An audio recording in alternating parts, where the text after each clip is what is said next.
Jake, if I use the word Dresden, Germany to you, you think about the horrific destruction during World War II of that city.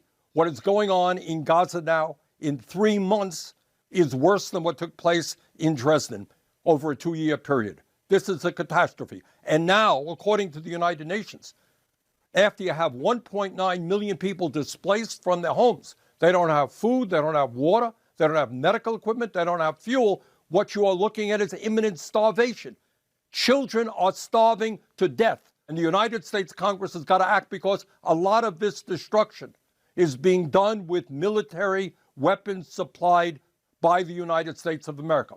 And what the resolution that I'm introducing is about, it's consistent with the Foreign Assistance Act. It says that if American military assistance is given to any country, Saudi Arabia, Israel, any other country, it has got to be used consistent with human rights, international human rights standards, and American law.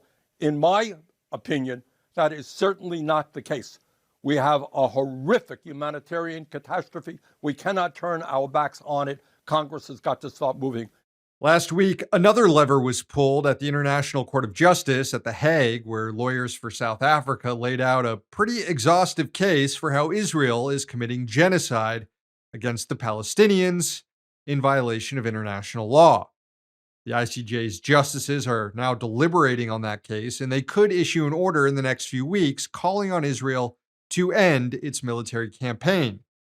Those orders, while legally binding, are not enforceable, though, since the ICJ doesn't have an army to implement them. And already, Israeli leadership is promising to ignore the ICJ.